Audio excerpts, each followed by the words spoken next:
Super prime ટાઈમમાં હવે આગળ વાત મીટરની બબાલ શહેર શહેર ધમાલ સ્માર્ટ મીટરનો રાજ્યભરમાં વિરોધ થઈ રહ્યો છે ત્યારે અમદાવાદમાં પણ સ્માર્ટ મીટર વિરુદ્ધ લોકોનો આક્રોશ જોવા મળ્યો નવા નરોડા વિસ્તારના લોકો જીઈબીની કચેરી પહોંચી સૂત્રોચ્ચાર કર્યા તો બીજી તરફ આમ આદમી પાર્ટી દ્વારા અમદાવાદ કલેક્ટર ઓફિસમાં વિરોધ પ્રદર્શન કરવામાં આવ્યું હતું સવાલ એ છે કે સ્માર્ટ મીટરને લઈને લોકોની સમસ્યાનો અંત ક્યારે આવશે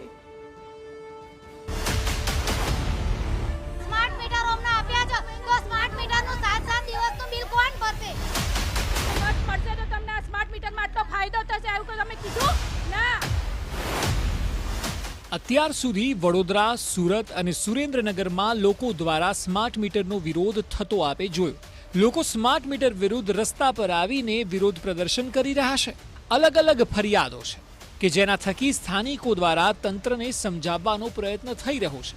પરંતુ હવે આ વિરોધનો વ્યાપ વધી રહ્યો છે કારણ કે એક શહેરથી બીજા અને બીજા શહેરથી ત્રીજા શહેર તરફ વિરોધ આગળ વધી ગયો છે અને હવે આ વિરોધમાં જોડાયું છે અમદાવાદ અમદાવાદમાં સ્માર્ટ મીટરનો વિરોધ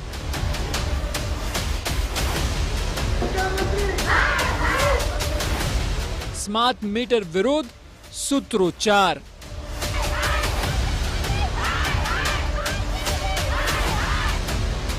જીબીની કચેરીએ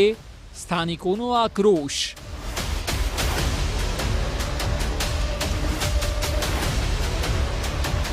આ દ્રશ્યોને જુઓ મોટી સંખ્યામાં લોકો અહીં આક્રોશિત એકઠા થયા છે આ લોકો નવા નરોડા વિસ્તારના છે અને તમામ લોકો એકત્ર થઈને સ્માર્ટ મીટર વિરુદ્ધ ઝુંબેશ ચલાવી રહ્યા છે કુલ 8 થી વધુ સોસાયટીના લોકો એકત્ર થયા છે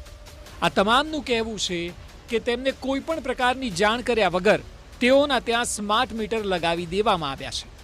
જેના ભાગરૂપે સ્થાનિકોએ સામૂહિક રીતે જીબી કચેરીએ પહોંચીને વિરોધ પ્રદર્શન નોંધાવ્યું સાથે તાત્કાલિક સ્માર્ટ મીટર હટાવીને જૂના મીટર લગાવવાની વાત કરી હતી દરેક સોસાયટીમાં આંદોલન થઈ રહ્યું છે 3 દિવસથી લાગટ અમે આંદોલન કરી રહ્યા છીએ કોઈ અમને રિસ્પોન્સ આપતું નથી 3 દિવસથી અમે જીબી ની અંદર ધક્કા ખાઈએ છીએ અત્યારે અમે જીબી માં આવ્યા છીએ બરાબર તો એ લોકોએ લાઈટ પંખા બધું બંધ કરી દીધું છે અને અમને કોઈ એસી બેસી બંધ કરીને અત્યારે અમને ગરમીમાં અહીંયા ઊભા રાખ્યા છે આ તમને લોકોને તકલીફ પડે છે તો અમને તકલીફ નહીં પડતી હોય આજે અમારા સ્માર્ટ મીટરો અમને આપ્યા છે તો સ્માર્ટ મીટરનું 7-7 દિવસનું બિલ કોણ ભરશે બોલો 7 વાગ્યા ના આઈને ઊભા છે તમે વાગ્યે તો એ લોકો કોઈ જવાબ નથી આપતા અમને 3 દિવસ થયા 3 દિવસથી અમે લાગટ અમે આંદોલન કરી રહ્યા છીએ 7 દિવસનું બિલ અમને આપ્યા છે તો 7 દિવસમાં કઈ ગવર્નમેન્ટ અમને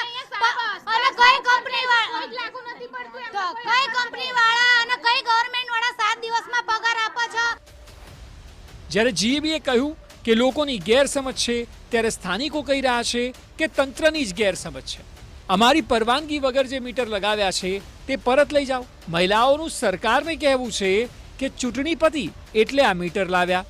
એવું હતું તો પહેલા લાવવું જોઈતું હતું તો તેઓ પણ મતની તાકાત બતાવત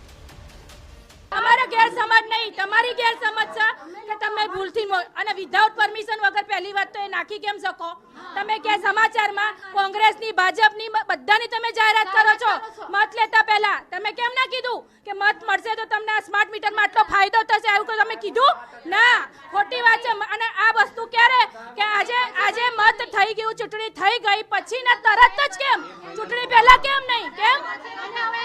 આજે અમે મત આપ્યો છે તો તમારા કોર્પોરેટરે પણ અમને મદદ કરી કોઈ મદદ નહીં આવ્યું ભાઈ આજે પીઆઈ અત્યારે પોતે છે પણ હજી એમને પીઆઈ થ્રુ પણ અમને કોઈ સંતોષકારક નથી સ્થાનિક નેતાઓને કોઈ આ બાબતે રજૂઆત કરી ધારાસભ્યને કોઈ અમારે નહીં અમે છેલ્લા 3 દિવસથી બાળકો મૂકીને લોક કરીને અહીંયા અમે ઊભા છીએ અને હજી એમ જ કહે છે તમને અમે આવેદન પત્ર આપીએ છીએ કોઈ નહીં આવ્યું સ્થાનિકોના વિરોધને લઈને યુજીવીસીએલના સત્તાધીશો દ્વારા સ્માર્ટ મીટરથી બિલ વધુ આવતું હોવાની વાતને ખોટી ગણાવી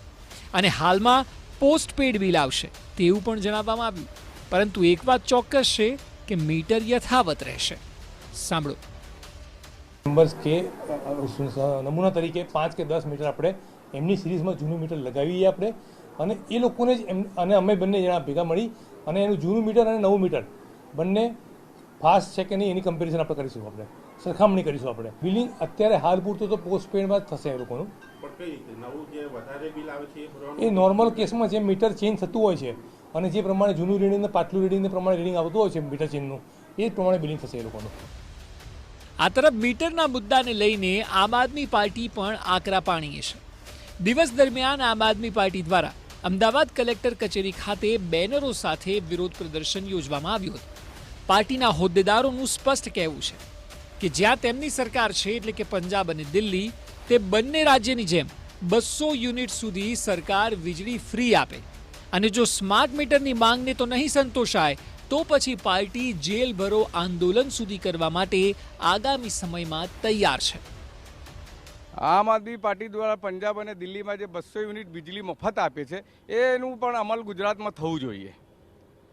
શું લાગી રહ્યું છે, શા માટે વિરોધ, અને જો તમારી માંગનો સ્વીકાર નહીં થાય તો આગામી સમયમાં કયા પ્રકારનું આંદોલન? જો અમારી માંગણીનો જે સ્માર્ટ મીટર બંધ કરવામાં નહીં આવે, સરકારી કરો બંધ કરવામાં નહીં આવે તો અમે આવનારા દિવસોમાં આમ આદમી પાર્ટી દ્વારા ઉગ્ર આંદોલન કરવામાં આવશે અને જેલ ભરો આંદોલન સુધી બી અમારી પાર્ટીની તૈયારી પૂરેપૂરી છે.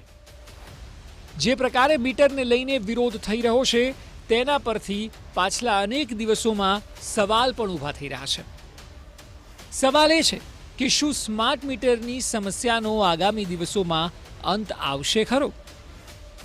શું તંત્ર દ્વારા સ્થાનિકોને અને રાજ્યભરમાં વિરોધ કરે છે તે લોકોને સમજાવાશે ખરા? કે પછી સવાલ તો એ છે કે શું વિરોધ વચ્ચે પણ કામગીરી યથાવત રહેશે? આ 3 સવાલ એટલા માટે કર્યા કારણ કે હાલ અમદાવાદ સહિત અલગ અલગ શહેરોમાં લોકો ભર ગરમીમાં પણ રસ્તા પર આવીને વિરોધ કરી રહ્યા છે. ત્યારે તેમના પ્રશ્નોનો અંત આપવો એ ખૂબ જ આવશ્યક છે અને આ અંત તેમની સાથે વાતચીતથી કે પછી નવા મીટર હટાવીને આવી શકે તેમ છે. જોવું રહ્યું કે લોકોને સમજાવવાથી રસ્તો નીકળે છે કે પછી પ્રશાસન આ તમામ વિરોધની વચ્ચે પણ સ્માર્ટ મીટર નાખવાનું યથાવત રાખે છે. જિગ્નેશ પટેલ સાથે રોનક વર્મા, TV9 અમદાવાદ.